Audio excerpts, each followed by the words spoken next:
अरुण एक बड़े शहर की भीड़ में खोया हुआ एक साधारण चेहरा था। वह एक नामी कॉरपोरेट कंपनी में जूनियर एग्जीक्यूटिव के पद पर तैनात था। घर की जिम्मेदारियां और मध्यम वर्गीय सपने उसे रोज सुबह समय पर दफ्तर खींच लाते थे। अरुण सिर्फ काम नहीं करता था, वो उसे बेहतर बनाने के तरीके भी सोचता था। लेकिन उसकी ईमानदारी और रचनात्मकता अक्सर दफ्तर की राजनीति की भेंट चढ़ जाती। जब भी वह कोई नई कार्यप्रणाली या सुधार का सुझाव लेकर जाता, उसके बॉस बिना फाइल देखे ही कह देते, अरुण, अपनी क्रिएटिविटी घर छोड़कर आया करो। यहाँ हमें रोबोट चाहिए, जीनियस नहीं। दफ्तर के अन्य सहकर्मी, जो सालों से एक ही ढर्रे पर चल रहे थे, अरुण को देखकर अक्सर कानाफूसी करते।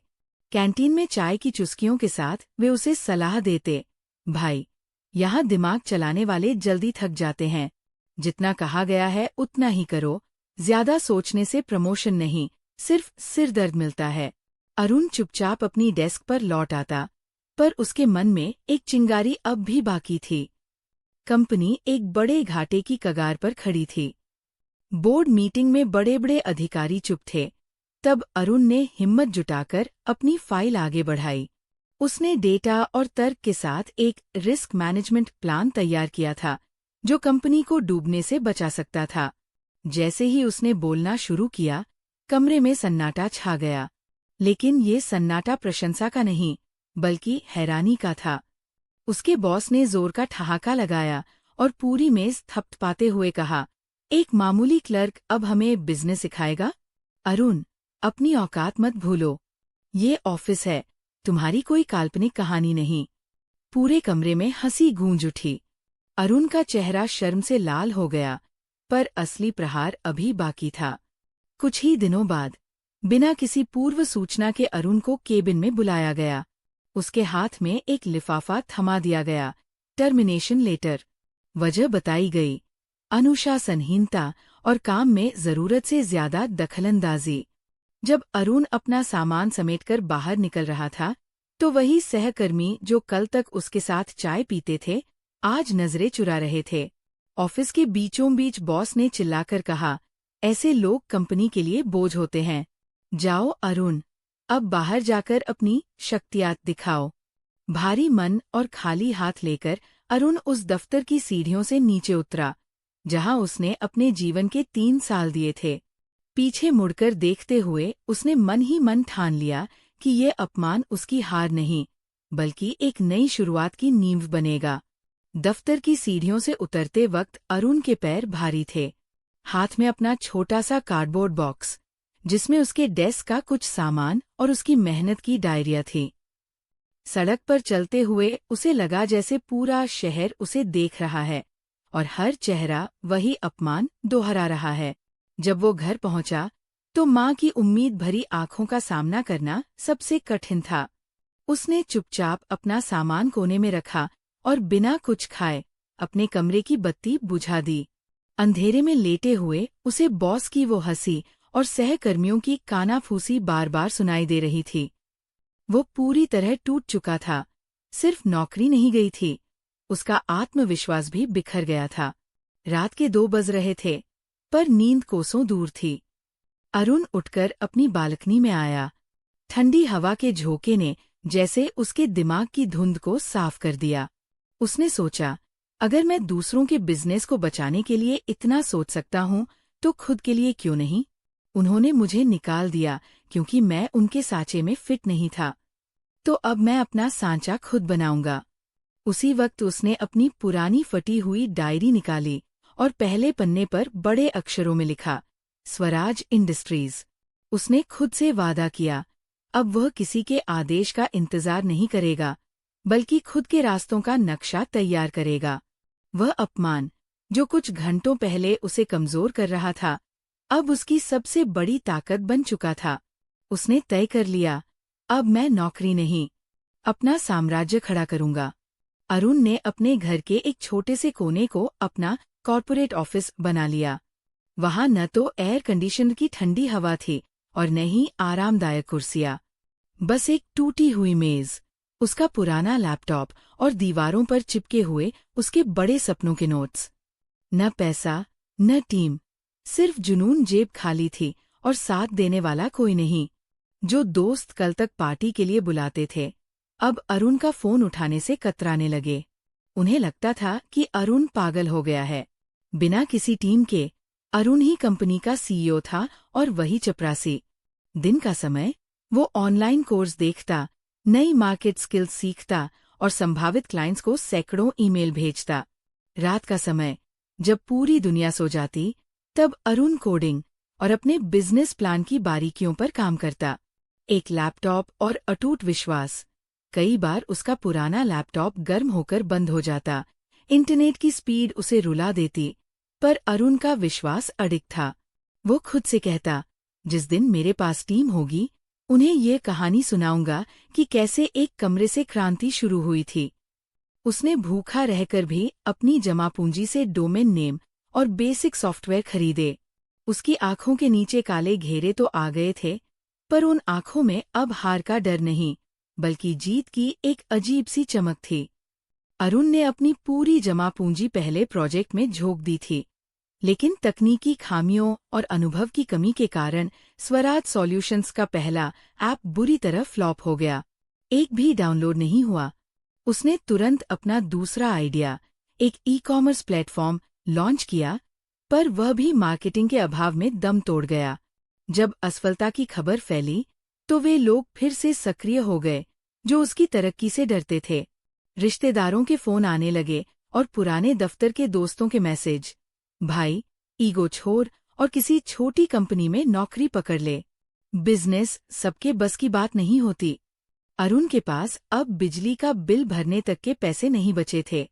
एक पल के लिए उसे भी लगा कि क्या वाकई उसने गलती कर दी, लेकिन फिर उसने अपनी पुरानी डायरी खोली, जिसमें उसने अपने अपमान की तारीख लिखी थी। उसने अपनी असफलताओं का विश्लेषण किया। पहला फेलियर, तकनीकी कमी। दूसरा फेलियर, गलत मार्केटिंग। उसने हार मानने के बजाय अपनी गलतियों को अपनी सीढ़ी बनाया।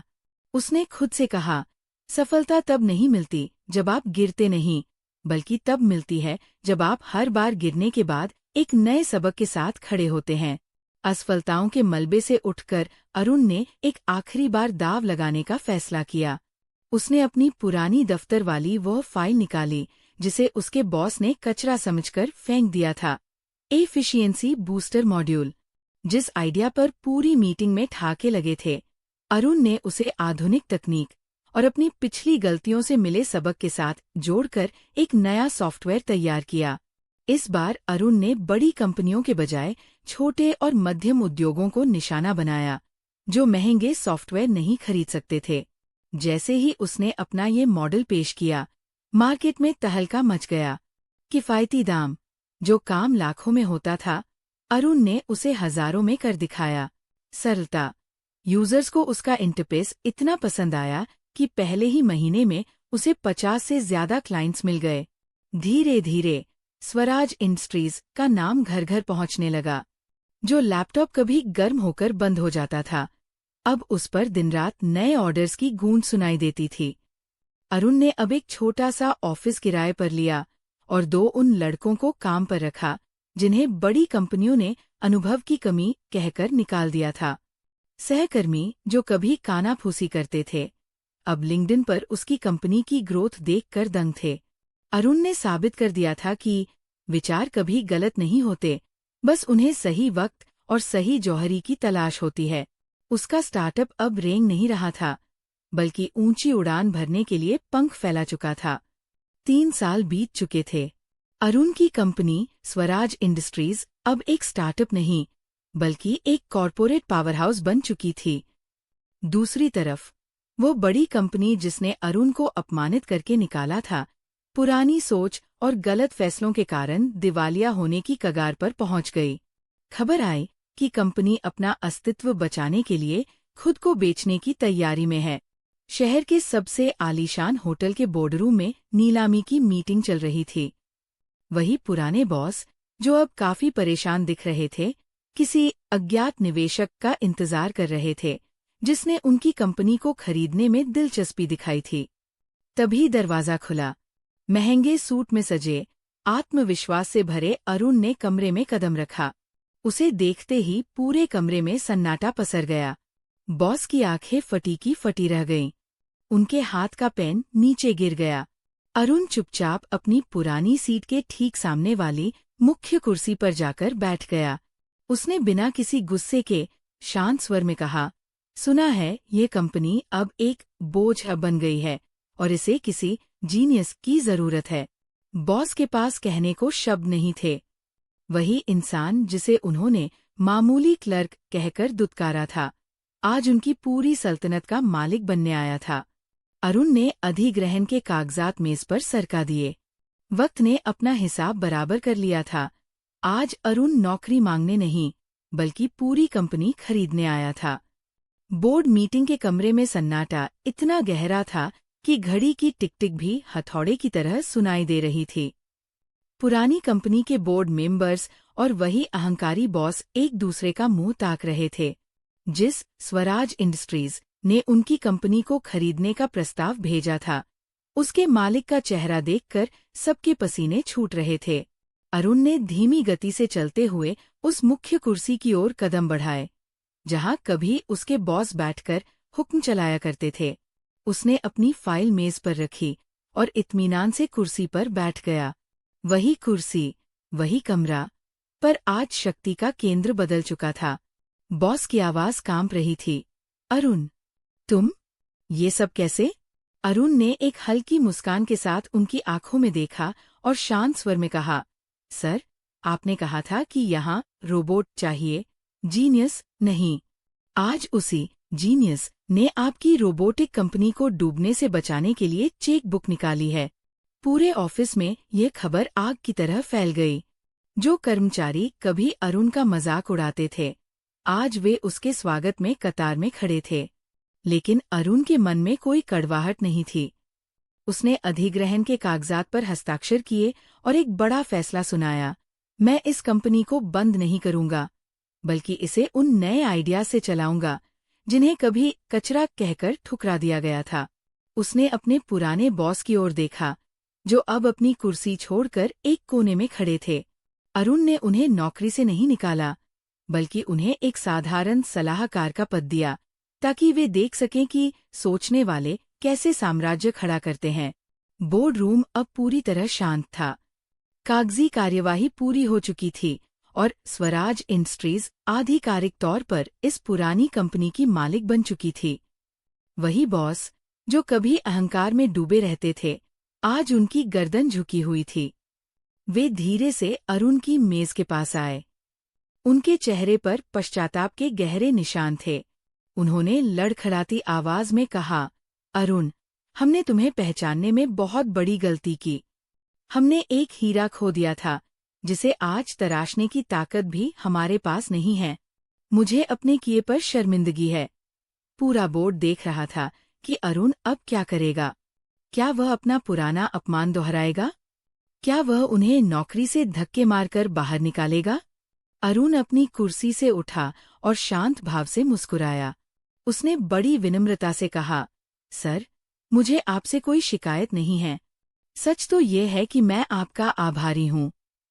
अगर उस दिन आपने मुझे अपमानित करके नहीं निकाला होता, तो शायद मैं आज इस कुर्सी तक कभी नहीं पहुंचता।